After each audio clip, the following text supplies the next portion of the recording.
여러분 안녕하십니까. 아침의 매일 경제입니다. 저는 이상훈입니다. 매서운 한파가 찾아왔습니다. 강한 바람이 부는 덕분에요. 미세먼지는 사라졌는데요. 원래 겨울철 날씨는 우리가 통상 삼한사온 이렇게 불렀는데요. 요즘에는 삼한사미입니다. 한파 아니면 미세먼지인 거죠. 코로나에 감기 그리고 미세먼지까지 마스크를 써야 할 이유가 계속 쌓여만 갑니다. 언제쯤 벗을 수 있는지 모르겠습니다. 자, 그럼 일면 기사부터 바로 출발하겠습니다. 먼저 매일경제입니다. 연간 3만 명 청년이 떠난다. 지방광역시 불이 꺼져간다. 인구 문제가 지방의 경우 더 심각하다는 거죠.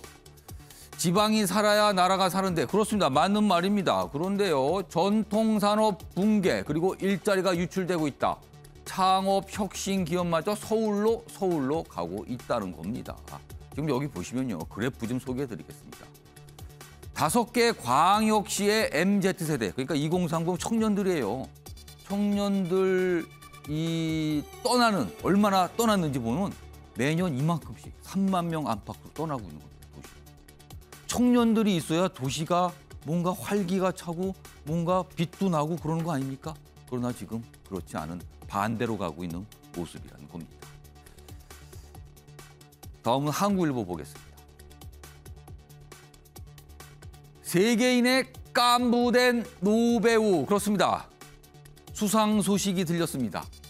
오징어 게임의 오영수 배우 골든글러브 나무조연상입니다.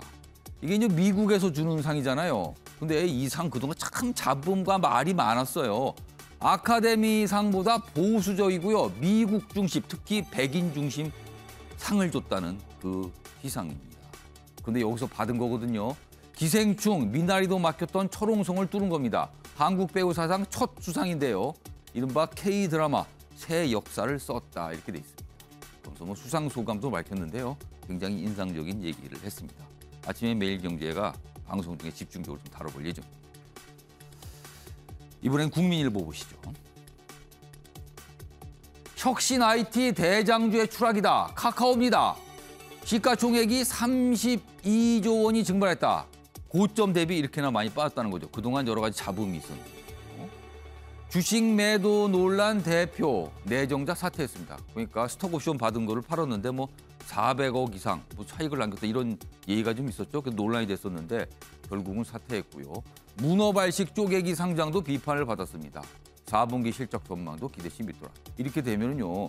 그동안 우리나라 대기업들이 많은 비판을 받았던 그 지점, 새로운 IT 기업이라는데 뭐 다른 게 있습니까? 이런 지적을 받고 있는 겁니다. 마지막으로 중앙일보 보겠습니다. 아래쪽에 있습니다. 정부가 지금 고민을 하고 있습니다. 지금 식당의 경우 4인 그리고 밤 9시 영업 제한이잖아요. 이 거리 두기를 완화하는 걸 검토하고 있다는 겁니다. 일상회복위원회가 내일 방역대책회 회의를 열었는데 이 문제 논의할 것으로 보입니다. 방역 패스 수위 조정 여부도 논의한다. 이런 내용 담고 있습니다. 자, 지금까지 일명기사 짚어봤고요. 오늘도 뉴스의 의미를 깊숙하게 짚어주시기 위해 네 분께서 자리하셨습니다. 한 분씩 소개해드리겠습니다. 자, 먼저 화면 가장 맨 왼쪽에 앉아 계십니다. 김영주 전 국회의원 나와 계시고요. 그 옆에는요, 김종혁 전 중앙일보 편집국장 자리하고 계십니다. 자, 그리고 세 번째 자리에는 한민수 민주당 선대위 공보단 부단장 나오셨고요. 마지막으로 윤희석 국민의힘 선대위 3인 공보 특보 나와 계십니다. 안녕하세요. 안녕하십니까.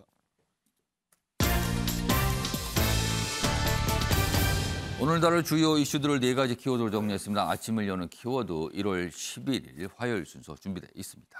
첫 번째 키워드 확인해 보겠습니다. 멸공 후 폭풍입니다. 그렇습니다. 정확하게는 멸공이 아니라 멸콩이었죠. 근데 이게 뭔가를 비유한다. 그래서 지금 정치권, 이게 사실은 재계에서 시작이 된 게 정치권을 넘어왔죠. 그리고 여러 가지 후폭풍을 좀 낳고 있습니다. 두 번째 키워드 보겠습니다. 신경 쓰이는 여당. 무엇이 또는 누가 신경 쓰일까요? 지난해 연말에는 어떤 한 인물에 대해서 굉장히 칭찬했어요. 그러면서 우리하고 손 좀 잡으실까요? 이런 분위기였는데 요즘엔 달라졌습니다. 보니까 안 되겠네요. 자질이 있어요? 이렇게 나오고 있습니다, 지금요. 신경이 쓰이니까 반응이 바뀌었다고 볼 수 있습니다. 세 번째 키워드 보겠습니다. 예산은 나 몰라라.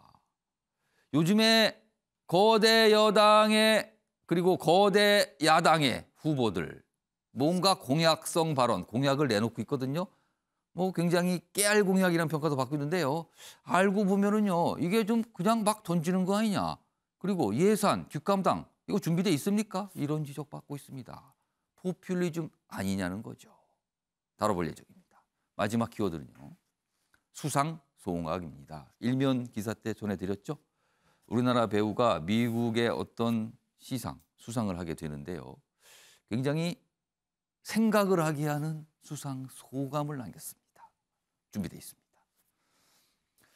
자, 아침에 매일 경제 첫 번째 이슈는요. 지금 정치권 이 얘기로 참 말이 많습니다. 이른바 멸콩 논란입니다. 장에 가서 뭔가 물품을 사는데 이게 뭔가 상징을 한다는 거죠, 지금요. 이 얘기 계속 나오고 있는데 다뤄보겠습니다. 먼저 첫 번째 기사입니다. 정용진 신세계그룹 부회장입니다. 여기서부터 시작이 됐죠. 내게 멸공은 현실, 마이웨이 뭐 이렇게 나오고 있어요. 그러자 여당에서는 스타벅스 등 불매운동 압박. 그러니까 이게 지금 맞서는 거예요. 이게 어떤 재계 인사가 그냥 본인의 소신을 말할 수 있는 거냐? 아니다. 이거는 여러 가지 파장을 놨는데 신중하지 않은 목소리를 낸 거다. 이렇게 좀 맞서고 있는 상황이에요. 평가가 갈립니다. 여기 보시면 뭐 사업가로 살 것, 정치 우는 말라 뭐 이런 반응까지 보였습니다. 그럼 여당에서는 뭐 철없는 멸공놀이다 이렇게 비판하고요. 여당에서는 아니 그 정도 얘기도 못합니까? 뭐 이렇게 과민 반응을 하세요. 이런 반응까지 나오고 있습니다. 자, 이런 가운데요. 정용진 부회장 신세계그룹입니다. 다음 화면 보겠습니다. 주가가 어제 출렁거렸어요. 신세계 주가가요. 어제 하루 많이 좀 떨어졌습니다. 전체적으로 종가가 마이너스 6.8%까지 떨어졌거든요. 근데 장중에는 8%까지 출렁출렁했습니다. 주가가 반응을 보인 거죠. 그래서 시장에서는요. 이거 멸공 이런 이 논란 뒤에 오너 리스크가 터진 거 아닙니까? 그렇죠. 신세계그룹의 오너가 뭔가를 했는데 그게 정치적 행위로 해석이 되면서 충격을 받았다는 거죠. 그러니까 주주분들은 당연히 불만을 갖게 되는 상황이 됐습니다. 자, 그럼요. 이와 관련해서 뭐 여야에서 반응이 좀 있었습니다. 들어보시죠. 우리 자유민주주의라고 하는 이 헌법 질서를 반하지 않는 범위 내에서는 누구나가 그 의사 표현의 자유를 갖는 것이고 멸치 육수를 많이 내서 먹기 때문에 멸치 자주 사는 편이고요. 그리고 콩국 같은 거 해놨다가 많이 먹기 때문에 콩도 늘 사는 품목 중에 하나입니다. 모 유통업체 대표의 철없는 멸공놀이, 이 말려도 시원찮을 판인데 이것을 따라하는 것 역시 자질을 의심케 합니다. 뭔가 지금 정치권에서 갑자기 이게 싸움으로 비춰졌죠. 기사 하나 더 있습니다. 소개해드리죠. 야권에선 멸콩 장보기 챌린지 계속하고 있어요, 지금. 근데 여권은 스타벅스 보이콧. 아, 신세계 스타벅스 관련돼 있잖아요. 이렇게 되는군요, 분위기가. 정용진 부회장은 또 이게 논란이 되자 본인의 입장을 다시 이렇게 밝혀요. 사업가에게 멸공은 현실이다. 그러니까 이게 북한을 겨냥한 거다. 근데 북한이 미사일을 쏘면 투자자 다 빠져나간다. 이런 거 경험해 보셨어요? 또 이렇게 얘기를 합니다. 온라인 커뮤니티까지 논란이 확산되고요. 신세계 주가 급락. 앞서도 그래프 좀 보여드렸죠. 뭐 이런 모습입니다. 그리고 여권 내에서는 스타벅스 이거 보이콧해야 된다. 불매운동해야 된다. 뭐 이런 얘기까지 나오는 판입니다. 김종혁 전 국장님. 일단 오너 리스크로 보여요. 사실 오너가 어떤 행동을 한 건데 그게 기업과 주가에 타격을 줬으니까요. 자, 이거 어떻게 평가하시겠습니까? 아까 앵커도 말씀해 주셨지만 이게 뭐 꼭 정용진 신세계만 해당된 부분은 아니잖아요. 예. 아까 카카오가 최고점에 비했을 때 32조 원이나 증발했다는 예. 걸 소개를 하셨잖아요. 예. 그거 역시 보면은 그 유영준 대표인가요? 공동대표 내정자가 그러니까 이 지분을 많이 갖고 있는 주주들. 스톡옵션을 예. 그냥 갑자기 내다 팔았으니까 예. 그걸 보면서 도대체 저 회사 내부에 무슨 일이 벌어진 거야라고 하면서 32조나 되는 뭐 최근에 하락한 거는 뭐 10몇 조 정도 된다고 하던데 예. 그렇게 어마어마한 천문학적 돈이 증발을 해버린 거고 그리고 또 이게 우리나라에만 있는 일은 아니에요. 예를 들면 테슬라의 CEO인 일론 머스크 같은 경우 코인과 관련한 발언을 해서 그렇죠. 또 주가가 출렁이고 막 이랬단 너무 말이에요. 뭐 오락가락한 발언을 자꾸 내놨죠. 그렇죠. 예. 그러니까 어떻게 보면 기업 오너 혹은 기업의 대주주, 예. CEO 이런 분들은 본인 개인이 아니라는 거죠. 어떻게 보면 거기에 있는 주주들과 그리고 소비자들과 이런 분들을 다 고려해서 발언하고 행동할 수밖에 없는 그것은 정치인과 마찬가지일 것 같아요. 그렇다면은 뭘까요? 공인까지는 아니지만 공인에 준한다 이렇게 말할 수 있을까요? 어떻게 보면 공인이야 공적 책무지만 이건 사적 책무에 있어서 공인에 준하는 그런 발언의 파장이 생기고 영향을 예. 미치게 되는 거잖아요. 예. 저는 개인적으로 뭐 정영진 부회장. 씨가 개인적으로 부회장이 무슨 생각을 하든 예. 뭐 공산당이 좋다는 사람이 어디 있겠어요. 그리고 개인적으로 얼마든지 그런 생각을 가질 수 있고 또 말한 대로 미사일에 대한 그런 그렇죠. 걱정을 하고 돈을 빌릴 때도 그것 때문에 금리를 더 많이 줘야 되고 그건 사실이에요. 다 그건 사실이에요. 사실인데. 그리고 중국에서 예. 예를 들면 이마트 쫓겨나고라는 그런 것들을 보면서 얼마나 분통 터지고 감정 상했을까 이해가 예. 되거든요. 예. 하지만 그것과는 별개로 그 조금 전에 말씀드린 대로 CEO라든가 오너들은 좀 더 세심하고 그리고 조심스럽게 하고 발언해야 되는 게 맞다고 봐요. 예. 주주를 생각해야 되고 소비자를 생각해야 되고 더구나 중국이라는 현실. 예를 들면 본인은 그렇게 중국을 비판할 수 있지만 그리고 많은 분들이 중국에 대해서 기분 좋게 안 생각하지만 그렇게 얘기했을 때 다른 기업들에게 갈 피해도 또 생각을 해줘야 되거든요. 중국에서 그리고 중국과 뭔가를 지금 해야 되는 기업들. 그럼 부담이 될 수 있다는 거네요. 그렇죠. 그래서 적절치 않았다라는 생각이 들어요. 예. 적절치 않았다는 생각이 들지만 그 본인의 용기나 뭐 이런 예. 것들은 알겠는데 예. 그리고 또 아까 화면에서 보셨지만 넘버원 노빠꾸 예. 그래서 나는 이제 다시 돌아가지 않겠다 예. 이런 것까지 K까지 올려놨었잖아요. 어떻게 보면 본인의 소신은 그냥 간다. 뭐 이런 걸 표현한 것 같아요, 지금. 하지만 주가가 폭락을 하고 뭐 이렇게 되면은 본인이 과연 그 본인의 마음대로 행동할 수 있을까? 그것은 아닐 것 같고요. 예. 근데 여기다 한 가지만 좀 덧붙이고 싶은 건 그렇다고 그래서 예. 지금 저 집권 여당에서 하는 비판들 있잖아요. 너 군대 안 갔다 왔는데 무슨 멸공이야? 라고 얘기하는 것도 정말 속된 말로 유치하기 짝이 없고 거기다가 불매운동을 벌이시겠다고 지금 그래요. 스타벅스가 지금 타겟이 됐어요, 네. 지금. 뭐 나는 스타벅스 안 가겠다. 그리고 또 뭐 스타벅스뿐만이 아니라 그 회사 제품 안 사겠다. 예. 뭐 이렇게까지 얘기를 하고 계신데 예. 혹은 또 이건 뭐 여소멸치는 또 다른 얘기니까. 예. 지난번에 반일 시위를 할 때 뭐 가지 않습니다, 사지 않습니다, 예, 뭐 이런 예. 식으로 그런 뭐랄까 반일 운동을 했었잖아요. 그런데 국내 기업에 대해서 이런 식으로 책임 있는 정치인들이 불매 운동 비슷하게 선동을 하는 것은 예. 매우 적절치 않고 책임 있는 행동이 아니다. 예를 들면 그 오너 부분에 대해서 오너를 예. 비판하는 건 맞겠지만 예. 그 회사가 오너만 있습니까? 거기에 있는 수많은 직원들도 있고 종업원들도 있고 그리고 그 회사 제품이 좋아서 사는 사람들도 있는데 이런 식으로 뭐 나는 먹지 않습니다. 나는 가지 않습니다라고 정치권에서 이렇게 행동하는 거 이거 옳지 않습니다.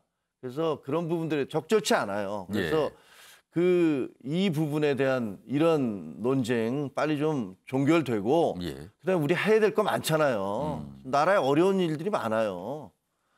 좀 벗어났으면 좋겠어요. 자, 김영주 전 의원님. 네. 이 사항에 대한 좀 평가를 해 주시고요. 일각에선 그래요. 약간 보수적인 시각을 갖고 계신 분은 아니 멸공 얘기했는데 여권에서 왜 불편해하는가 이런 시각도 있습니다. 네. 그럼 어떻게 보시는지요? 사실은 이제 대선을 코앞에 두고 이런 이야기를 하니까 마치 본인은 중국에 대한 어떤 피해의식에 의해서 정용진 장이 그런 얘기를 한다고 물론 하지만 본인은 수가적인 어떤 글로 해서 중국이 아니다 북한을 얘기한 거다라고 또 근데 강조하긴 중국을 했습니다만. 넘어서 나는 예. 민주당은 안 찍는다라든지 나는 우파를 지지한다든지 이런 시그널로 보일 수 있는 시점이라는 거예요. 그렇게 그래서 오해를 민감해- 받을 수가 예. 있다. 왜냐하면 본인의 의지와 상관없이 윤석열 후보 뭐랍니까? 멸치 사고, 콩국 사고 이렇게 그러게요. 또 그렇게 챌린지를 하기 연결이 됐단 시작했습니다. 말이에요. 그러니까 이게 블록으로 나눠지 우파 블록과 좌파 블록. 미국 같은 경우는 사실 우파 블록의 기업이 있고 좌파 블록의 기업이 있죠. 예. 그러나 제가 지금 생각하는 것은 뭐냐면 정윤진 부회장이 갖고 있는 역사의식의 부재, 우리나라가 갖고 있는 어려운 문제가 있지 않습니까? 미국도 상대해야 되고 중국도 상대해야 되고 러시아도 상대해야 되는 그런 부분에 대한 그런 것도 아쉽고 지금 현재 사실 지난 크리스마스부터 얼마나 그 신세계 본점이 핫플레이스였습니까? 미디어 파사드라고 뭐 서울의 랜드마크였어요. 크리스마스에. 젊은이들이 다 모이는. 지금도 그래요. 제가 지난주에 신세계 본점을 가봤는데 8층부터 12층이 못 가게 돼 있습니다. 그게 뭡니까? 면세점이에요. 에스컬레이터를 타고 7층에서 스톱을 해요. 그건 뭡니까? 그 면세점의 주요 고객이 누굽니까? 대체로 중국인. 그렇다면 지금도 화장품 사업을 중국에서 신세계 하고 있는 걸로 알고 있습니다. 그렇다면 매우 철없는 일이죠. 이제 와서 시진핑 얼굴을 김정은으로 바꾸면서 북한이 쳐들어오면 사업 망한다. 그건 누구나 다 아는 얘기죠. 그러니까 그런 의미에서 정말 오늘 리스크라고 말할 수밖에 없고 그야말로 밑에서 오랜만에 미디어 파사드가 인기를 걸어서 크리스마스 때 젊은이들이 다 신세계 본점에서 사진 찍고 3분짜리 영상 보느라고 뭐 모든 세대들이 핫하게 갔는데 실제로 오늘은 그 좋은 계기를 그런 식으로 어떻게 보면은 좀 엉뚱하게 정치화 시켜서 불편하게 하고 주주들한테 피해를 끼치는 일. 사실 주주들 입장에서 보면은 너무 속이 탈 상황이거든요. 그렇습니다. 그래서 실제로 어찌 보면은 굉장히 그분이 어린 분도 아님에도 불구하고 어떻게 보면 이 시점 대선을 앞둔 이 시점에서 오해가 될 수 있는 중국을 멀리하면서 비즈니스 할 수 있는 나라가 어디 있겠습니까? 우리나라 같은 경우 혹은 대선 코앞에서 매우 나는 우파를 지지한다. 난 좌파가 아니다. 이름으로써 반민주당처럼 보여지게 하는 또 결과적으로 본인의 의도와 상관없이 윤석열 나경원 누구 줄지어서 말하자면 패거리로 맞자면 누구는 지지하고 누구는 반대하는 이걸 만들어냈다는 것은 본인의 의지와 상관없이 왜 그렇게 될 수 있는지를 모르느냐 이 말이에요. 두 분이 쓴소리를 좀 해주셨어요. 지금 이게 뭡니까? 지금 이게 지금 이런 시점에 지금 이런 말씀이신데 자 일단 정용진 부회장과 관련된 얘기는 이 정도고요. 이제는 이게 파장이 정치권으로 넘어왔단 말이에요. 그 얘기를 좀 보겠습니다. 다음입니다. 윤석열 멸공 메시지 표현의 자유다. 앞서서 영상으로 좀 확인해 봤고요. 그리고 권영세 사무총장 지금 사실 선거 조직을 끌고 있죠. 공식 입장 아닙니다. 그렇다면 이건 좀 부담스럽다. 후보의 이런 모습이 좀 부담스럽다는 뜻이 돼요. 여기 보면 국민의힘 정용진 부회장이 촉발한 멸공 논란 대응을 보니까 약간 목소리가 다르다. 그리고 이념전이 이게 또 확산될 걸 우려한 이준석 대표 이거 과도하게 의미 부여했다. 진화에 나섰다. 이렇게 이제 민주당은 좀 비판하고 있고요. 자, 그럼요. 이와 관련해서 국민의힘 내부에서 나온 목소리도 확인해 보겠습니다. 이걸 챌린지라 이렇게 이어나가는 걸 보면서 좀 그게 과한 것이다. 우리 후보가 진짜 멸공주의자였으면은 기자회견을 했겠죠. 근데 그게 아니라 젊은 세대가 좋아하는 방식으로 익살스럽게 풀어낸 것을 주변에서 너무 심각하게 받아들인 게 아닌가 생각합니다. 멸공 관련해가지고 내부에서도 약간 너무 나간 거 아니냐 이런 얘기가 있긴 하던데. 우리가 선의 차원에서 어떤 방침으로 결정한 거가 아니기 때문에 그냥 그거는 바깥에서 얘기 차원이다. 선대본부의 공식 입장이라든지 공식 이 슬로건이나 이런 건 아니다 이런 얘기죠. 자, 국민의힘에서 나오신 윤희석 특보께요. 당에서도 좀 걱정하는 목소리가 많습니까? 분위기가 어떻습니까? 글쎄요, 걱정이라기보다는 이 논란이 이렇게 커지는 걸 좀 의아해하는 거죠. 아까 이준석 대표가 얘기했지만 익살스럽게 받아친 거예요. 정용진 부회장이 그동안 이 건 말고도 다른 여러 가지 이슈에 대해서 본인의 SNS를 통해서 본인의 의사를 대중에게 좀 먹히는 방향으로 많이 표출을 했었잖아요. 재계 인사 중에서도 유독 좀 그런 모습이 도드라졌어요. 네네. 그래서 그것이 대중에게는 좋게 받아들여졌던 측면이 좀 많았던 걸로 생각을 하는데 거기에 대해서 멸공, 이번에는 약간 정치적인 이슈가 걸리니까 예를 들어 조국 전 장관이 뭐라고 좀 공격을 하고 사실 정용진 부회장이 뭔가를 올렸는데 조국 전 장관이 그걸 좀 약간 부각시킨 측면도 있어요, 사실은. 그렇죠. 거기에 대해서 윤석열 후보가 그 큰 대형마트 정영진 부회장 쪽과 관련 있는 거길 가서 멸치와 뭐 콩을 샀다. 예. 뭐 이런 식으로 해서 살짝 받아친 건데 이것을 굳이 정치적인 논란으로까지 커진 그 부분에 대해서는 예. 우리 사회가 너무 물론 대선을 앞두고 있어서 그런 건 맞지만은 너무 예민하다. 그리고 이렇게까지 할 일이 아니잖아요. 근데 이게 커진 거에 대해서 의아해하는 측면이 예. 있고 공식 입장이 아니다 하는 것도 그런 예. 겁니다. 이걸 공식 입장으로 할 그럴 계제가 아니에요. 그런데 이걸 공식 입장이라고 하기도 약간 좀 우스워지는데 그럼 앞으로 국민의힘 뭐 의원들이나 정치인분들은 이 멸콩 챌린지 더 이상 없습니까? 글쎄요, 그건 뭐 개인의 자유인데 예. 이제 더 이상 이것이 자꾸 이상한 왜곡된 메시지로 나갈 우려가 있으니 예. 어느 정도 이제 잦아드는 그런 모양새가 되지 않을까 이렇게 생각합니다. 자, 한민수 부사장께서는 전 이 민주당 선대위의 입장이 있으실 텐데 어떻게 보셨습니까? 선대위 입장이라기보다는요. 예. 이 사안을 보면서 이제 정영진 부회장도 수많은 그 직원들하고 같이 일을 하는 오너인데 그렇죠. 경영자입니다, 경영. 예, 그분들한테 뭐 주가가 떨어지면은 주주들한테도 피해가 가는 거 아니겠습니까? 그런 부분은 적절하지 않은 것 같고요. 저는 이거를 유력한 제1야당의 대선 후보가 받아가지고 이거는 너무 가볍게는 아니라고 봅니다. 왜냐하면 대선을 앞두고는요. 예. 대선 후보가 일거수일투족이 정말로 관심을 갖습니다. 어떤 말을 하고 어떤 행동을 하는가 예. 하나하나가 메시지입니다. 저도 뭐 공보단에서 일을 하지만은 예. 후보의 정말 뭐 제스처도 메시지가 되거든요. 그렇게 돼 있죠. 어떤 옷을 입는 메시지. 뭐 넥타이 하나 바꿔도 그게 주목을 받으니까. 그렇습니다. 근데 윤석열 후보는 지금 유력한 후보 아닙니까? 근데 이 멸공 메시지와 멸공 챌린지를 이어가지고 뭐 나경원 전 원내대표랄지 최재형 전 감사원장이랄지. 윤석열 후보 해명은 아니 나는 멸치하고 콩 넣고 국물 자주 낸다. 뭐 그래서 샀다라는 설명이 있긴 했어요, 사실은. 일단은 그 해명은 조금 이따 말씀을 드리고요. 예. 첫째는 그래서 이게 예. 그 너무 저는 이 얘기를 듣고 윤 후보가 메시지를 내는 거 보면서 도대체 지금 어느 시대에 사시는지를 좀 의심할 정도로 뭐 이게 뭐 꼭 색깔론을 쓰겠다는 의도가 있는지는 제가 잘 모르겠습니다. 예. 모르겠는데 약간은 그 윤 후보님도 비롯해서 국민의힘에 이렇게 챌린지를 하시는 분들이 역사 공부를 좀 했으면 좋겠습니다. 저는 이 현대사 공부를 할 필요가 있어요. 지금 북한은 분명하게 지금 국민의힘의 전신이라 할 수 있는 예. 그 정권에서 그 정권인 노태우 정권 때 예. 91년도에 남북 기본합의서를 채택합니다. 그거는 역대 어느 정권도 거의 뭐 모범처럼 규범처럼 삼고 있는 남북 기본합의서예요. 예. 물어보면 다 알 겁니다. 예. 남북 기본합의서는 큰 의미는 뭐냐면 비핵화의 원칙도 있지만 예. 여기서 큰 원칙은 북한은 이제 대결 뭐 어떤 우리가 어떻게 해야 되는 예. 없애야 되는 대상이 아니고 평화 공존의 대상이라고 규정을 합니다. 그 이후에 물론 뭐 핵 개발이랄지 여러 가지 예. 긴장 관계가 좀 있었습니다만은 그 이후에 30년 넘게 북한은 같이 살아야 되는 공존의 대상이 된 거예요. 예. 근데 이거를 아무리 뭐 가볍게 한다고 하지만 이 가볍지도 않습니다. 이거는 분명히 자기를 지지하는 지지자들 아니면 뭐 잠재적 지지자들 향한 메시지 아니겠습니까? 그래서 이거를 봐서 예. 지금 북한을 상대로 뭐 정영진 부회장도 바로 우리의 윗사람들을 위에 있는 사람들을 겨냥한다니까 뭐 북한 아니겠습니까? 김정은 위원장 사진까지 바꿨기 때문에 이건 적절하지 않은 것 같고요. 여기서 하나 더 말씀을 드리면 이제 해명이 예. 멸치국수, 뭐 멸치 육수 했는데 제 주변에 있는 제 아내부터 그러더군요. 저 잔멸치로는 육수를 낼 수가 없답니다.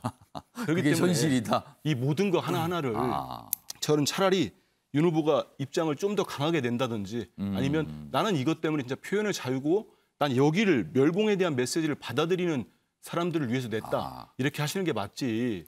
멸치 육수하고 콩국을 자주 드신다는 얘기는 제가 적어도 받아들이는 거는 좀 불쾌했습니다. 알겠습니다. 그렇게 좀 너무 희화시키는 아닌 것 같습니다.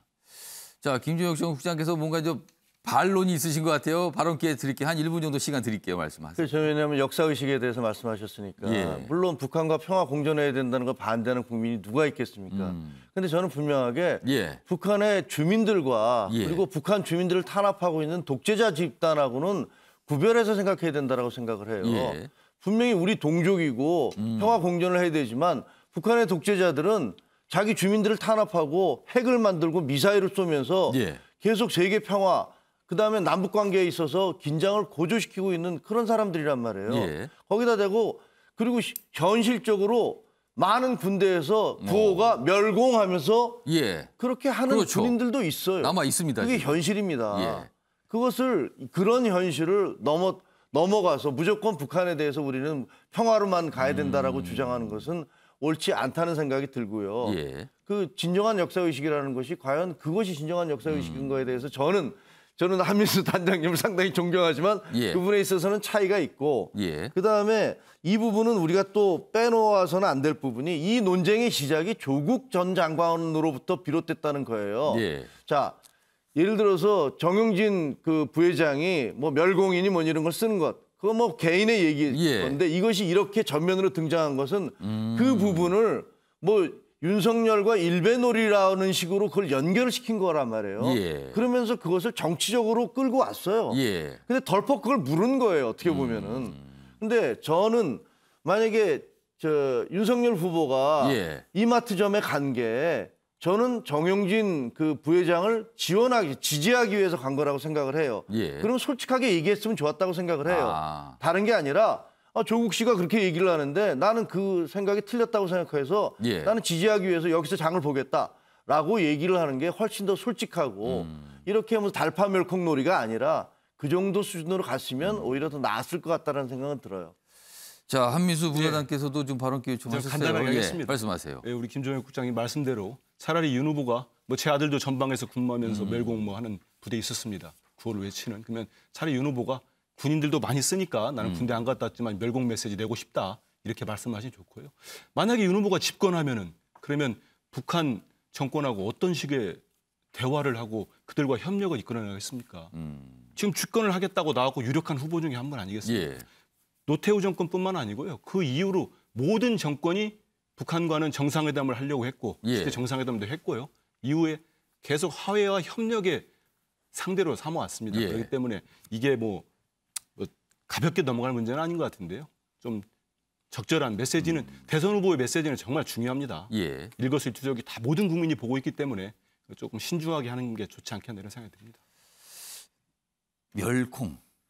뭐 좀 심각해졌어요. 갑자기 이게 장애 시장을 가면 흔히들 많이 사는 건데 갑자기 심각해졌는데 멸치와 콩은 절대 죄가 없습니다. 지금 이걸 가지고 사람들이 뭔가를 자꾸 하기 때문에 문제가 된 거예요, 지금요. 많은 분들이 멸치 콩 사시면서 괜히 또 이 주변 또 눈치를 보시는 게 아닌지 싶기도 하겠습니다, 지금요.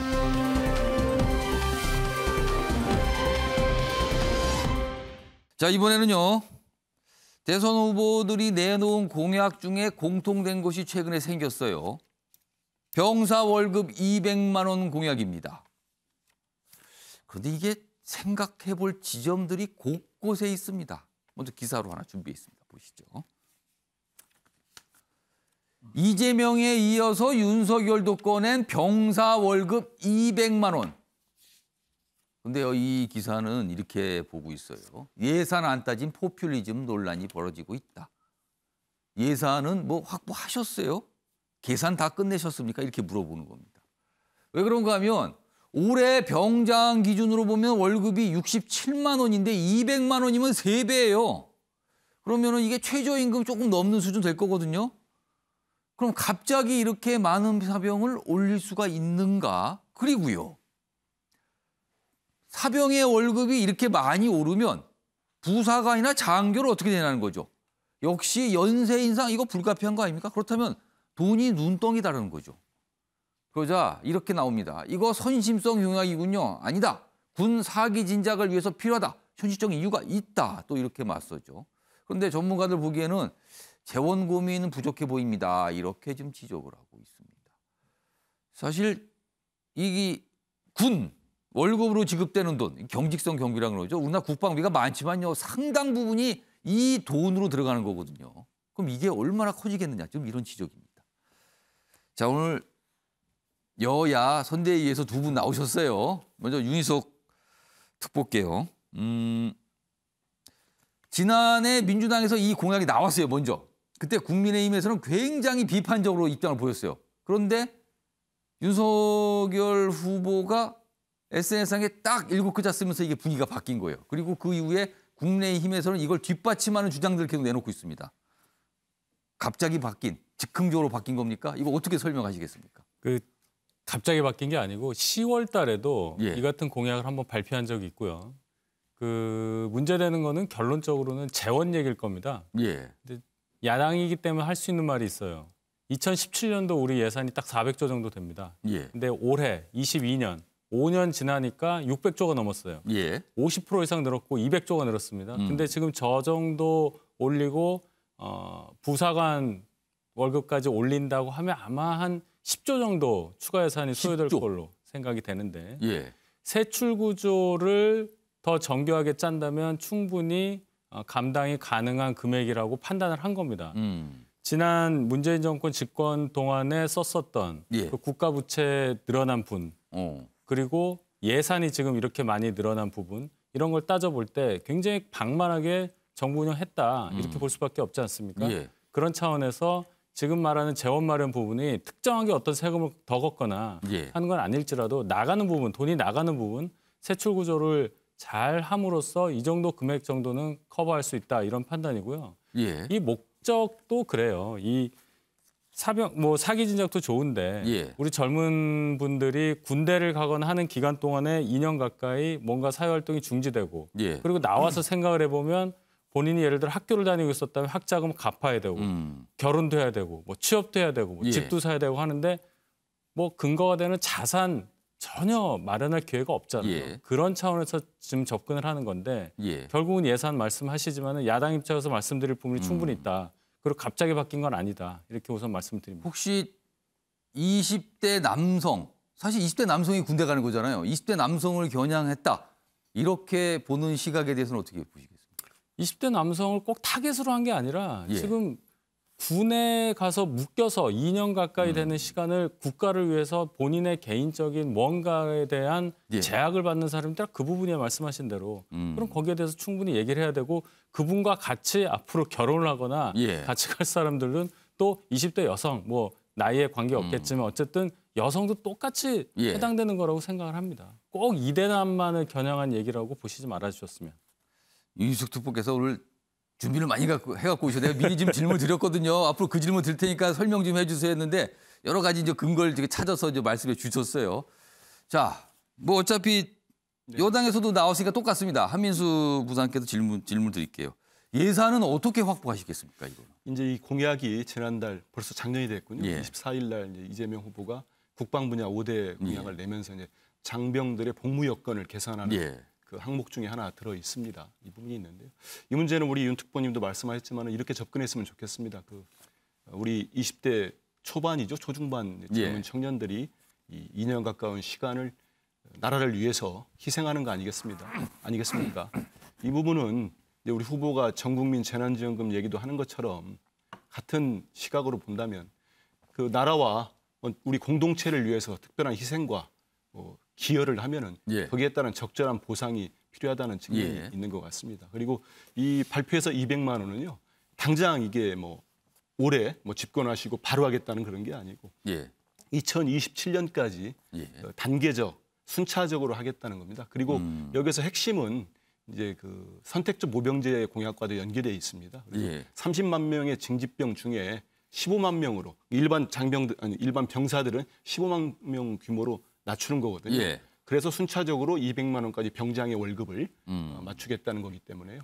그렇게 보시면 될 것 같습니다. 거기에 맞춰서 이제 예산도 조정하고 확보해 나갈 것으로 알고 있습니다. 그러면은 아까 이제 설명하신 중에 200만 원이라는 게 이게 무슨 만약에 집권을 하게 될 경우 단박에 이렇게 가는 게 아니라 아닙니다. 단계적으로 올라갈 수 있다는 말씀인데 그러면 차라리 그렇게 공약을 했습니다. 사실은 많은 분들이 200만 원으로 기억을 하게 되거든요. 그렇다면은 향후에 시간을 두고 차근차근 병사 월급에 대해서 조금씩 올려주겠다 또는 좀 현실화시켜 주겠다라는 표현 대신에 굳이 200만 원이라고 강조를 했거든요.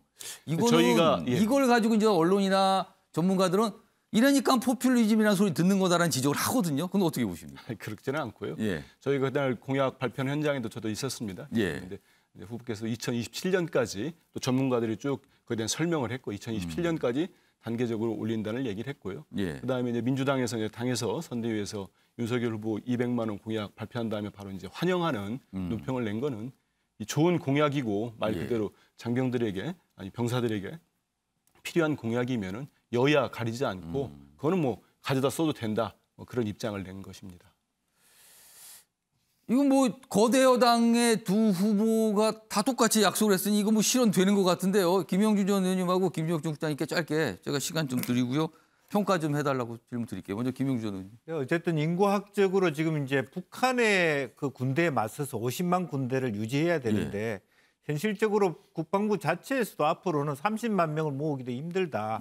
그렇기 때문에 모병제 얘기가 나온 것이고 선택적 모병제라는 형태로서 인구가 줄어들면서 조금 더 부분적으로 말하자면 군수, 교육 이런 행정에 대한 전문가들을 뽑아야 되기 때문에 그런 사람들을 뽑기 위해서는 일정 정도 월급 기준을 높여야 되는 그런 기준이 있고 젊은이들도 10만 정도의 젊은이기 때문에 충분히 앞으로 우리나라의 발전 가능성과 말하자면 GDP 대비해서의 관점으로 보면 뭐 3, 4조 정도 이상 정도 올라가는 부분은 감당할 수 있지 않느냐. 특히 앞으로 더 군이 더 과학화되고 말하자면 인원이 가지고 있는 규모는 적어야 되는데 더 줄일 수 있는데 아시다시피 우리가 남북의 대치 상황 속에서 사실은 모병제만 전적으로 할 수 없는 상황 또 모병제가 갖고 있는 논란이 있지 않습니까? 가난한 아이들만 간다는 여러 가지 논란이 있어요 지금 현실적으로. 종합적인 것을 만들어가는 과정이고 이런 과정 속에서 아마 앞으로 21세기 2030년의 군대의 변화를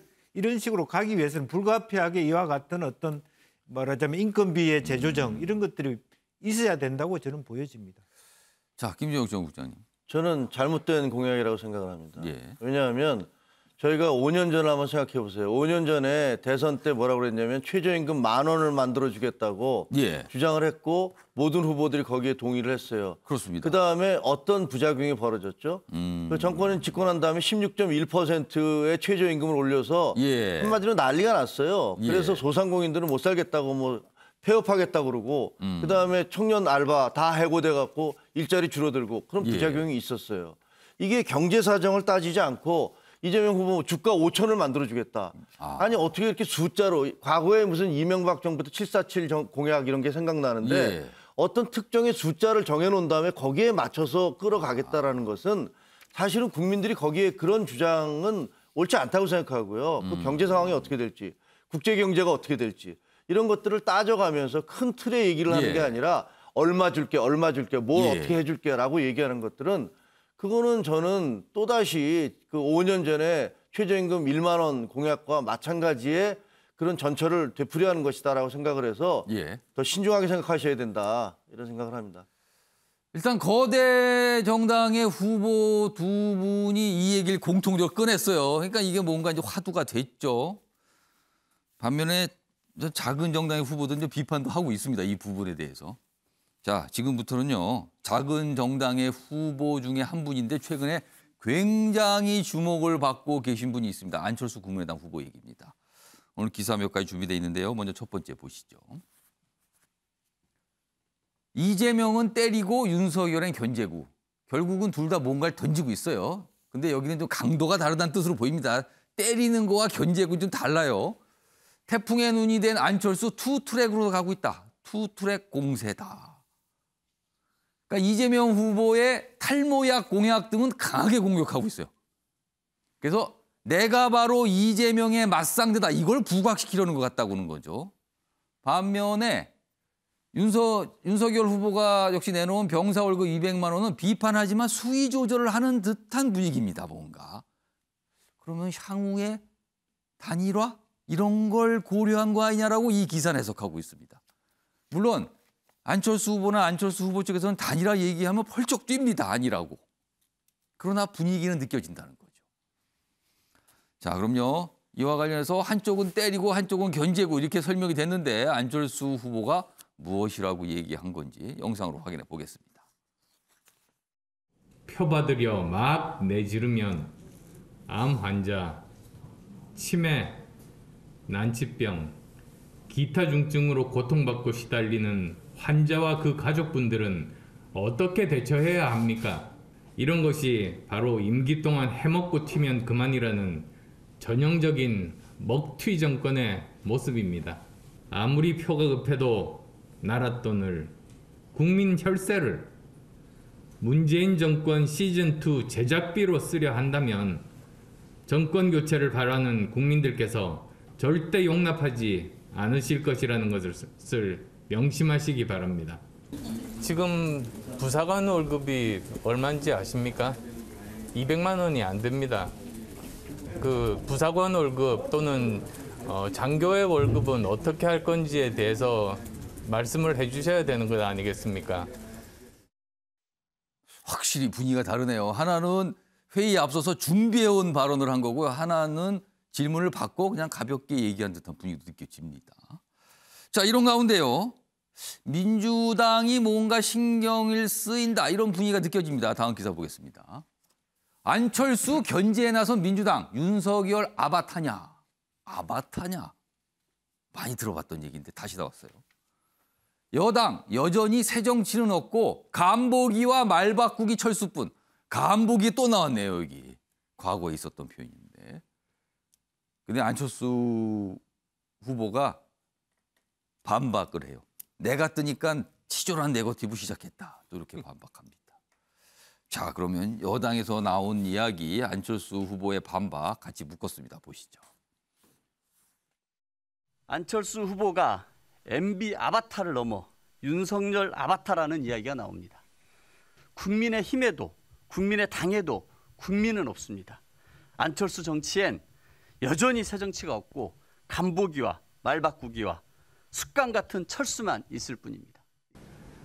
저 안철수에 대한 상승 기류가 보이자 유치하고 치졸한 네거티브들이 조금씩 기승을 부리기 시작합니다. 역시 드루킹의 동료들답습니다. 끝에 한마디 뭐 드루킹 얘기까지 가면서 뭔가 반박을 세게 했어요. 자, 김영주 전 의원님. 민주당이 좀 신경이 쓰이나요? 어떻게 보십니까 지금? 송영길 그 대표가 뭐 우리하고 같이 그렇죠. 연말까지만 해도 그런 얘기를 계속했어요. 예, 같이 할 수 있다고. 하고 있다라고 하는 그런 부분은 이제 붐업을 시킨 것이죠. 예. 그래서 실제로 이제 15%까지 가면은 안철수 후보가 독자적으로 끝까지 강행을 했을 때 뭐 물론 뭐 심상정 후보까지 포함한 4자 구도가 될 수 있겠습니다만은 의미 있는 3자 구도를 했을 때 우리 당이 민주당이 불리한 것은 아닙니다. 아무래도 보수 중도표가 좀 나뉜다. 그렇죠. 지난번에도 마찬가지로 예. 예를 들어서 뭐 어쨌든 15%를 넘게 가져가면 뭐 물론 민주당 쪽에서도 표가 좀 가는 표도 있을 수 있겠습니다만 아무래도 야권의 분열이라고 하는 결과로 나타날 수 있기 때문에. 예. 그러나 어쨌든 또 역으로 보면 실제로 그야말로 안철수로의 후보 단일화라고 하는 것. 만약에 안철수 후보로 야권 후보 단일화가 단일화라고 이루어진다면. 하는 것은 우리로서는 약간은 좀 악몽을 꾸는 악몽이다. 왜냐하면 과거에도 보면 노무현 뭐 정몽준 단일화도 실제로 노무현 후보가 그 지지율이 낮고 정몽준 후보가 높았는데 노무현 후보가 받아서 이겼기 때문에 그게 그렇습니다. 굉장히 정복됐던 부분인데 지금 역으로 그렇지 않습니까? 윤석열 후보가 35% 예컨대 뭐 안 후보가 15% 20%인데 단일화해서 안 후보가 이겼다. 그러면 상당히 또 멘붕이 오는 것이죠. 그럼 신경을 그러니까 견제구를 안 할 수 없는 상황이다 이 말씀인가요? 그렇지만 또 다른 한편으로 보면 국민의힘 내부의 분열이 있을 수 있고요. 그러니까 후단협이요. 과거에 민주당에 있었던 후단협과 마찬가지로 안철수로 후보 단일화 된다는 지점들이 하나 생길 수 있고 또 생각만큼 후보 단일화가 그렇게 쉬운 문제인가. 과거에 안철수 후보가 했던 행태로 보면 끝까지 마이웨이를 고집할 수도 있는 부분이기 때문에 지금 당장 이게 유불리를 따지기는 쉽지 그러면은 않고. 민주당 입장에서 가장 유리한 상황은 뭡니까? 민주당으로서 가장 유리한 상황은 3자로 나오는 거죠. 그러면 안철수 후보, 윤석열 후보 다 끝까지 대선 완주를 하는 게 가장 유리한 상황이다. 그런 거죠. 가장 불리한 상황으로 안철수 후보로 당이나되는 겁니까? 제가 봤을 땐 그렇습니다. 그런데 악몽이라고 설명해 주셨는데. 거기까지 가는 과정이 과연 말하자면 넉넉할 것이냐. 그리고 하지만 그럼에도 불구하고 이재명 후보가 40%를 뛰어넘을 경우에는 뭐 그런 거와 상관없이 뭐 말하자면 우위권을 현재 갖고 있는 주도권을 끝까지 가져갈 수 있다. 훌쩍 넘어가게 되면 단일화 하던 말든 신경 안 써도 된다. 그럴 수 있습니다. 예. 일단 신경을 쓰는 그런 최근에 이렇게 훌쩍 넘는 지지율이 안 나오니까 신경을 쓴다 이 말씀으로 들리네요 지금요. 방금 영상에서 확인해 보면 여당 내에서 뭐 아바타 이렇게 자꾸 단어를 썼죠. 그러니까 많은 분들 기억하실 거예요. 2017년 대선 당시에 이 아바타란 표현이 처음 등장했었거든요. 당시 영상 준비했습니다. 들어보시죠. 제가 MB의 아바타입니까? 어떻게 생각하십니까? 한간에 그런 말도 있죠. 지금 문 후보님 생각을 묻습니다. 제가 MB의 아바타입니까? 그게 제 생각입니다. 그렇습니까? 예, 그러면 저는 지금 방금 말한 안철수 후보가 말하는 그런 이야기를 제 입으로 올린 적이 한 번도 없습니다. 지금 자꾸 떠도는 이야기를 가지고 질문을 하니까 제가 달리 답할 방법이 없습니다. 자, 김진영 전 국장님, 어제 여당 내에서 아바타라는 표현이 다시 등장한 게 2017년을 다시 상기시키면서 아바타라는 이른바 정치권에서 흔히 쓰는 뭔가 프레임을 거는 겁니까? 이거 어떻게 해석하세요? 그럼요. 지금 화면 보니까 저는 그냥 너무 웃음이 나갖고 그렇긴 한데 사실은 아바타라는 저 단어는 안철수 후보에게는 거의 트라우마에 가까운 그렇죠. 그런 단어잖아요. 그 당시에 저것 때문에 굉장한 타격을 입었다고 평가받잖아요, 지금요. 예를 들면 그때 당시에 민주당 문재인 후보의 지지자들이 계속 야 안철수는 아바타야 이런 식으로 몰아갔어요. 근데 아바타는 누군가 위에서 이렇게 조정을 하고 있다는 뜻이 되잖아요. 본인이 그러면. 그거를 대선에서 거기서 투정하듯이 봄으로 해서 그러면서 이제 지지도가 폭락하기 시작했는데 물론 그때 드루킹 나중에 알게 됐지만 드루킹 일당이 작동을 많이 했잖아요. 그래서 여론 조작을 한 게 분명히 있었는데 그래서 아까 영상에서 마지막에 드루킹 얘기를 또 안철수 후보가 굳이 꺼낸 것 같네요. 그렇죠. 본인으로서는 그때 당시에 얼마나 이 생각이 나겠어요. 근데 그래서 이번에 이제 윤석열 아바타로 또 지금 얘기를 하고 있잖아요. 그 민주당에서는. 근데 제가 보기에는 이제 똑같은 것을 두 번 써먹는 거는 아마 속된 말로 약발이 안 먹힐 것이다라는 생각이 들고 그리고 누구든지 생각하잖아요. 야 과거에 그때도 뭐 그 안철수에 대해서 아바타라는 단어를 써서 저 사람 망가뜨렸는데 그리고 나서 이 드루킹 일당이 거기다가 킹크랩으로 이 여론 조작을 했던 것들이 밝혀졌기 때문에 이번에 뭐 윤석열 아바타냐라는 얘기는 잘 안 먹힐 것 같은데 그럼에도 불구하고 국민일보가 분석한 대로 안철수 후보가 민주당에 대해서는 가장 아주 강한 비판을 하면서 때린다. 거기 때리면서 또 뭐 윤석열 후보나 국민의힘에 대해서는 약간 좀 이렇게 유보하는 듯한 태도를 보이는 걸 뭔가 던지지만 그냥 살짝 견제하는 차원이지 때리는 건 아니다. 그건 아니에요. 그러니까 그건 결국은 장기적으로는 뭐 단일화, 후보 단일화를 염두에 두고 있는 게 아닌가. 그 윤 후보나 안 후보나 모두 다 그것을 염두에 두고 있을 것이다라고 생각을 해요. 그러니까 머릿속엔 단일화가 분명히 있는데 아직은 말할 때가 아니다. 그리고 왜 내가 먼저 말을 해야 돼? 약간 이런 분위기라는 거죠, 지금요. 그러면은.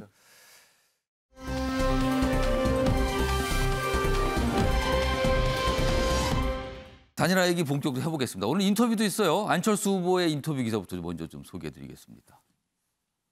단일화 얘기 나왔어요. 안철수 단일화 없다. 없다고 했습니다. 반복적으로 지금 말하고 있죠.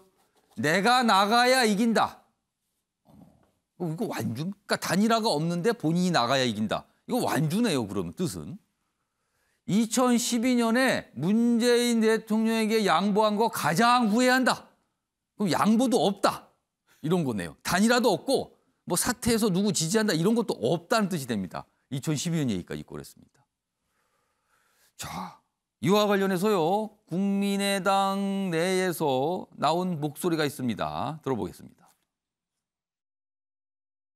안철수 후보와 국민의당은 오랫동안 준비해온 안철수 후보의 완주입니다. 국민의힘에서 나오는 뭐 공동정부론이나 아니면 더불어민주당이 그전에 얘기했던 연립정부. 모두 다 지금 우리 대통령제 하에서 제도적으로 성립될 수 없는 개념입니다. 자, 그리고요. 이재명 민주당 후보도 단일화 관련 얘기를 인터뷰에서 했습니다. 기사 보겠습니다. 의도적인 야권 단일화, 여론 조정 쉽지 않을 것. 그러니까 단일화가 이루어져도 여론이 안 움직인다. 이런 얘기네요, 지금요. 여론 조종이라고 썼습니다. 조종. 이건 조종이라는 건 약간 좀 어둠의 그림자가 느껴지는 단어잖아요. 뭔가 조종한다. 아래로 가겠습니다. 이재명, 윤석열 지지율 떨어지니 야권에서 정치공학적으로 나오고 있다. 단일화 얘기입니다. 뭐 이렇게 하면서 뭔가 부정적으로 이거 잘 안 될 거예요 라는 취지의 인터뷰 내용이었습니다. 자, 지금 여기 지지율 얘기했잖아요. 윤석열 후보의 지지율. 어제 이준석 대표도 윤석열 후보 지지율 얘기를 좀 꺼냈어요. 들어보겠습니다. 우리 후보가 지금 다소간 뭐 하강 국면을 겪는 상황 속에서 이루어졌던 조사들이기 때문에 또 지난주 이제 일간 조사를 진행하는 업체에 따라 보면은 금요일부터 우리 후보가 다시 급격한 상승세를 보이기 시작했기 때문에 그런 수치도 당연히 변할 것이다 이렇게 보고 있습니다. 다시 말하지만 60일이면 충분합니다. 예. 지금 단일화 얘기가 이렇게까지 나오는 거는요. 윤석열 후보의 지지율이 최근에 급격히 빠졌기 때문이에요. 근데 이준석 대표는 60일이면 충분히 끌어올릴 수 있다라고 자신감을 내비쳤습니다. 자, 윤석 득보께 현재는 좀 지지율이 좀 부진한 상태로 내려와 있어요. 지지율 상승을 바라보는 근거 60일이면 된다고 그랬어요. 근데 60일도 이제 안 남았네요. 대선까지. 자, 어떤 근거가 있습니까? 설명 좀 해주세요. 일단은 지난 목요일에 이준석 대표와 윤석열 후보가 이제 화학적 결합을 했다고 봐야 돼요. 예, 봉합, 화해, 봉합보다는 결합이라고 좀 표현하고 싶고. 예. 그럼 일주일도 안 지났습니다. 근데 오늘 아침에 나온 또 여론조사 하나를 보면은 예. 다자 대결에서도 윤 후보가 또 한 5% 정도, 6% 정도 이재명 후보를 이기는 게 또 나와요. 아, 이기는 게 나왔다. 물론 지지율 추이라는 거는 같은 여론조사 기관이 하더라도 출렁일 수 있는 거지만 예. 지금 이 대선이라는 거, 특히 한국 대선은 예. 끝에 가면 그냥 붙습니다, 이렇게. 그런 차원이기 때문에 그렇게 따져보면은 저희가 예. 이제 떨어졌다가 올라가는 추세가 근데 당연히 이제 그려질 붙는다는 거고. 거는 1위 후보와 2위 후보가 좀 격차가 있더라도 막판에 가면 비슷한 상황의 경쟁이 이루어진다. 근데 지금 3위 후보가 등장했잖아요.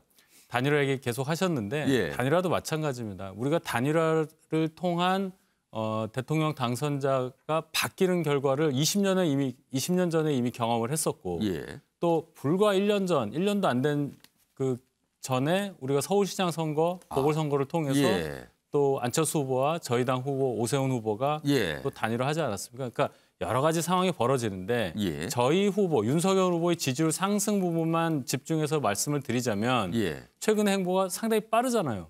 가볍고 뭔가 즉답을 해줄 수 있는 그런 체제로 바뀌었다는 느낌을 윤석열 받으실 후보가 겁니다. 그동안 좀 보여주지 못했던 모습이기도 합니다. 그렇죠. 윤석열 후보가 가지고 있는 어떤 묵직한 공정과 상식을 향한 행보에다가 예. 20대 남자를 중심으로 한 이 시대에서 요구하고 있는 어떤 요구에 즉각적으로 답을 하고 빠르게 움직여주는 그런 행보 이런 것들이 점점 더 국민들께서 관심을 보일 수 있는 부분이라고 생각합니다. 그것은 바로 지지율 상승으로 연결시킬 수 있는 긍정적인 부분이라고 생각해야 되겠죠. 여러 가지 근거, 뭐가 뭐 봉합이 됐고 뭔가 행보가 바뀌었다는 건데 지지율이 이른바 빠질 만큼 빠져서 더 이상 내려가기 어렵다. 이런 판단도 좀 있습니까? 그렇죠. 뭐 제1야당입니다. 예. 제1야당 국민의힘을 기본적으로 지지하는 국민이 적어도 30%는 넘을 것이고. 일단 기본적으로 뭔가 갖고 있는 게 있다. 그렇죠. 대선이라는 것이 어떤 예. 선호의 정도를 얘기하는 게 아니라 예. 이 사람이냐 아니냐를 얘기하는 과정이기 때문에 당의 제1야당을 등에 업고 있는 윤석열 후보의 지지율이 빠진다는 것은 어느 정도 한계가 있는 것이고 또 앞으로 행보 여부에 따라서는 훨씬 더 뛸 수 있다. 이런 말씀을 드리는 겁니다. 자, 한민수 부단장께는 이 얘기 좀 들어볼게요. 이 얘기. 의도적인 야권 단일화. 야권 단일화 이제 의도적 이렇게 좀 표현을 썼어요. 근데 그러니까 여론 조정 쉽지 않을 것이다. 그러니까 여론이 단일화를 하더라도 반응이 없을 것이다. 그러니까 1대1로 뭉쳐서 2가 되는 거 이거 쉽지 않다. 이런 표현 같은데요. 어째서 그렇다고 보십니까? 일단 국민들께서 실제로 이게 정치 공학적으로 진짜 여의도에서만 일어나는 일인지 아니면 말 그대로 윤석열 후보나 뭐 안철수 후보의 지지자들이 진정으로 원해서 이루어지는 일들을 판단을 해볼 겁니다. 좀 전에 얘기가 나왔습니다마는 이 단일화를 하려는 저는 시도는 윤석열 후보나 안철수 후보나 있을 걸로 봅니다. 두 분 다 뭐 사석에서는 그런 얘기들을 한다고 해요. 하는데 결국은 지지율일 것 같아요. 지금 윤석열 후보가 불과 한 2주 전만 해도 지지율이 뭐 2, 3주 전에 높았을 때만 해도 국민의힘이 됐던 거기 선대위가 됐던 뭐 단일화의 단자도 안 나왔죠. 그렇죠. 근데 지금은 뭐 서서히 나오기 시작하고 근데 결국은 이제 윤 후보 지지율이 예전처럼 회복을 하느냐 이런 부분일 텐데요. 그럼 이제 국민들께서 진짜 뭐 바뀌었다고 보거나 공정계 상식이 여전히 무너져 있다 하면은 표가 다시 가지 않을 지지율이 안 갈 겁니다. 안 가게 되면은 국민의힘 내부에서도 이제 단일화에 대한 그 압력이라고 할까요? 압박이 윤 후보에 대해서 예. 상당히 강해질 거라고 보는데요. 그럼 그 시점을 언제까지 보느냐 보면 제 개인적으로는 지금 뭐 조금 뭐 다시 회복하는 여론조사가 있는지는 모르겠습니다만은 결국 이번 설 연휴 전까지 볼 것 같습니다. 전반적으로. 예. 특히 안철수 후보가 본인이 가장 후회하는 걸 2012년에 문재인 후보한테 양보한 거를 들 정도면은 지금은 그 별명이 철수지만은 철수를 쉽게 하지는 않을 것 같습니다. 절대 양보 없다는 뜻으로 읽혀요. 근데 그렇게 되면은 이제 말 그대로 지지율이 떨어지니까 단일화하자고 하고 지지율이 오르니까 단일화하자고 나오는 모양새 꼴이 되는 거예요. 예. 그럼 국민들 볼 때 저 두 분은 진짜 권력만 탐하는 거 아니냐 이렇게 볼 수도 있는 겁니다. 결국은. 예. 그래서 그게 이제 정치 공학적으로 비친다면은 그리고 또 이 과정들이 어느 한쪽도 제1야당의 대선 후보가 어떻게 쉽게 양보를 하겠습니까? 그리고 뭐 국민의당은 뭐 소수 정당이긴 합니다만은 본인이 가장 후회하는데 또 후회할 짓을 하겠습니까? 쉽게 못 할 거예요. 그러다 보면은 두 분 간에 아주 두 진영 간에 또 지루한 다툼이 일어날 거고 그것들을 보는 국민들 사이에서는 좀 그 뭐 실망감과 피로감도 들지 않겠나 이런 생각이 듭니다. 통상 단일화 협상 과정이 굉장히 어렵죠. 뭐 치열합니다. 그리고 막 감정이 상하기도 하고요. 이번에도 아마 비슷한 과정이 있는데 어떻게 돼야 되는지는 지켜봐야겠습니다. 아직 시간은 좀 많이 남아 있긴 합니다만 많은 분들이 설 연휴 정도까지는 봐야 되는 거 아닙니까? 이 말씀 참 많이 하고 계십니다.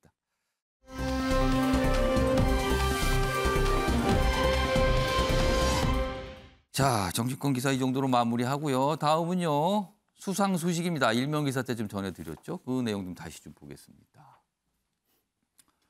골든 글러브를 쥔 오영수. 자, 어제 이제 이 수상 소식을 듣고요. 그것도 본인이 뭐 직접 들은 게 아니라 언론을 통해서 이렇게 취재가 들어가니까 그제서야 알았다 그래요. 내게 괜찮은 놈이라고 말하고 싶다. 자기 스스로에게 너 참 괜찮은 사람이야. 이렇게 얘기해 주고 싶다는 거예요. 어떻게 보면 굉장히 근사한 말이네요. 말이요. 그리고요. 여기 있습니다. 이런 소감을 밝혔어요. 내일 연극 공연 준비해야 되니까 인터뷰 못합니다 하고 인터뷰를 다 거절했다고 합니다. 그리고요. 세계 속에 우리가 아닌 우리 속에 세계다. 이런 생각해야 된다. 이렇게 또 수상 소감을 밝힙니다. 굉장한 자신감인데요. 이거는. 그리고요. 이 골든글로브는요. 백인 위주의 시상을 하는 걸로 유명했는데 이걸 무너뜨리는 셈이 돼요. 아무튼 여러 가지 평가가 좀 담겨 있습니다. 한국 배우로는 첫 연기상을 받았다. 이겁니다. 김준혁 중국장님. 수상 소감이 상당한 어떤 뭐랄까요? 이 고수라는 느낌이 좀 들지 않습니까? 어떻게 보셨어요?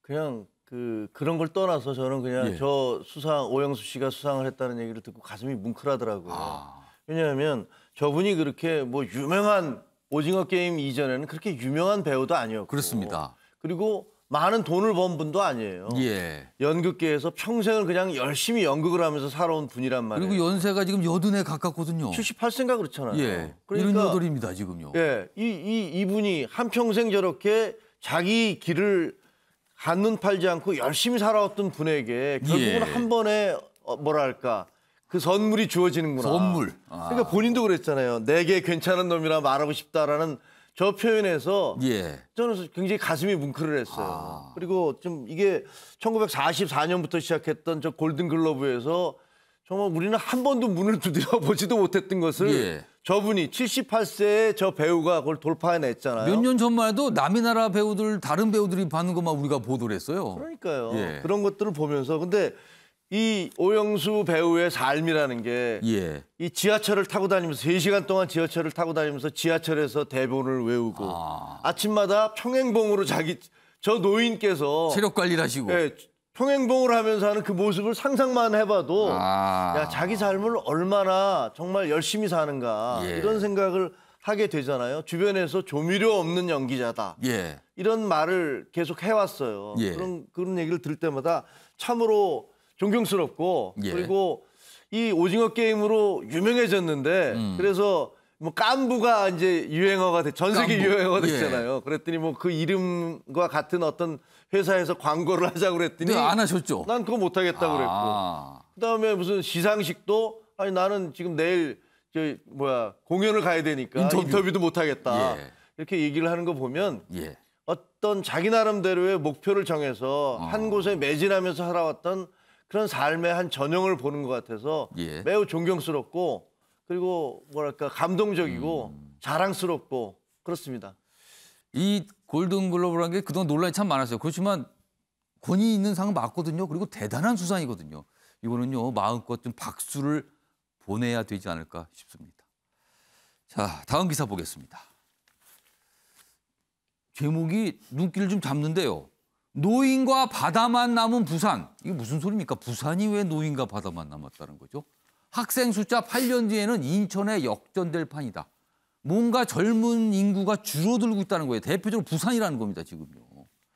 부산 고령 인구 비율이 20.4%, 2030 세대 연간 10,000명씩 서울로 떠나고 있다.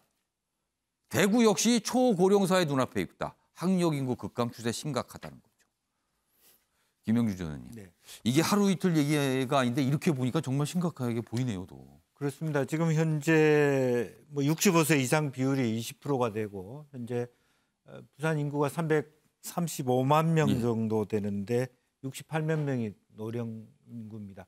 실제로 초고령 사회로 이미 부산은 진입하고 있다 해도 과언이 아닌 거고요. 이제 인천 인구가 29만 3천 명이니까 한 40만 명 차이인데 실제로 보면 조금 있으면 역전될 수 있다라고 하는 인천의 인구가 역전돼 버린다.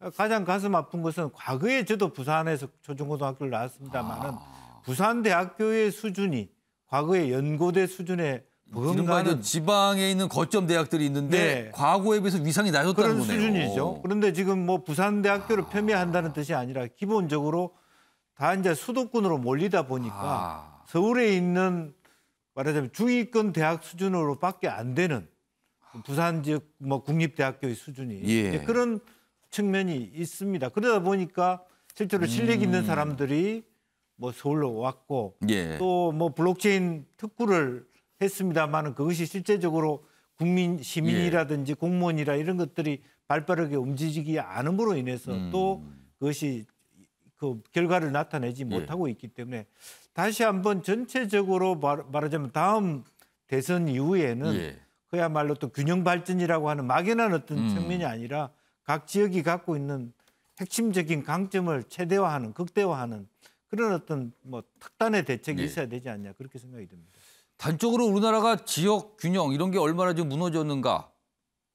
지역에 자리 잡은 국립대들의 위상 과연 예전만 합니까? 이 질문에 답을 하는 것부터 가장 단적인 예가 있지 않을까 싶기도 합니다. 지금. 다음은요. 어제부터 시행된 백신 패스 확대 적용. 뭐 첫날이었죠. 좀 혼란도 있었고요. 뭐 불만 표시도 좀 있었습니다. 대형마트 입구에 선 임산부 접종 안 한 게 죄냐? 아이 우유 사러 왔는데 어쩌라는 거냐? 그렇습니다. 못 갑니다. 백화점과 대형마트. 의무 적용 첫날 곳곳에 마찰. 그리고 한 70대 노인은 QR코드 이게 안 돼 갖고 백화점에 못 들어갔다. 근데 마트 직원들은 방역 패스 적용 제외. 당국에서는 뭐 이거는 고용 문제이기 때문에 하는데 아니 일하는 건 되고 가서 물건 사는 건 안 됩니까? 라는 불만이 나오는 거예요. 그래서요 지금. 뭐 이런 상황이었습니다. 어제 상황을 소개하고 있고요. 다음 기사 하나 더 보겠습니다.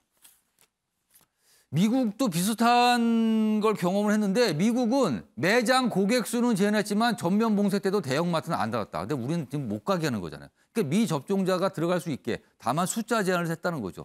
그러니까 우리께 조금 너무 과도하게 강하게 하는 거 아니냐 뭐 이런 지적을 담고 있는 기사입니다. 이런 가운데요. 어제 문재인 대통령이 백신 패스 그리고 백신 접종과 관련돼서 어제 청와대에서 얘기를 했거든요. 그 내용 들어보겠습니다. 오미크론이 우세종이 되기 전에 50대 이하 3차 접종을 마칠 수 있도록 최선을 다하고 소아 청소년 대상 접종 확대와 단계적인 4차 접종도 빠르게 결론을 내려주기 바랍니다. 자, 윤석열 후보. 4차 접종에서 문재인 대통령이 이와 관련해서 빠르게 결론 내달라고. 그러니까 접종을 할지 말지 글도 가는 게 아닌가 싶기도 한데요. 지금 검토한다니까. 그러면 4차 접종이 이루어진다면 그것도 백신 패스 적용. 4차 접종에 대한 백신 패스 적용. 이거 어떻게 보세요? 뭐 4차 아니라 코로나가 계속되면 언제 끝날지 모르잖아요. 그럼 N차. N차 접종이 가능한 겁니다. 이제 중요한 거는 이 규제를 할 수 있어요. 백신 안 맞은 분에 대해서는 다중 있는 시설에 가는 거를 제한한다. 그 논리는 알겠는데 더 확실하게 설득력 있게 얘기를 해야 돼요. 예를 들어서 버스 타는 거, 버스 탈 때 우리가 QR 찍습니까? 그런 거 안 하잖아요. 그러니까 대중교통은 그렇게 밀집된 상태로 가는데.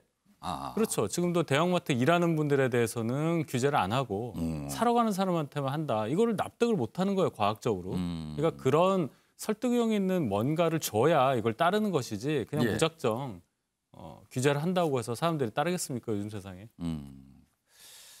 이게 각국에서 계속 논란이 되고 찬반 논란 뭐 시위도 있고 우리나라도 어제 밤에 국회 앞에서 이런 관련된 뭐 시위도 있고 그랬어요. 그래서 이게 논란이 계속 이어지고 지금 이게 법적으로 가 있죠. 그래서 재판 결과 지금 기다리고 있는데 그에 따라 또 여러 가지 변화가 있을 것 같기도 합니다. 자, 아침의 매일경제 오늘은 여기서 마무리하겠습니다. 시청해 주신 여러분 고맙습니다.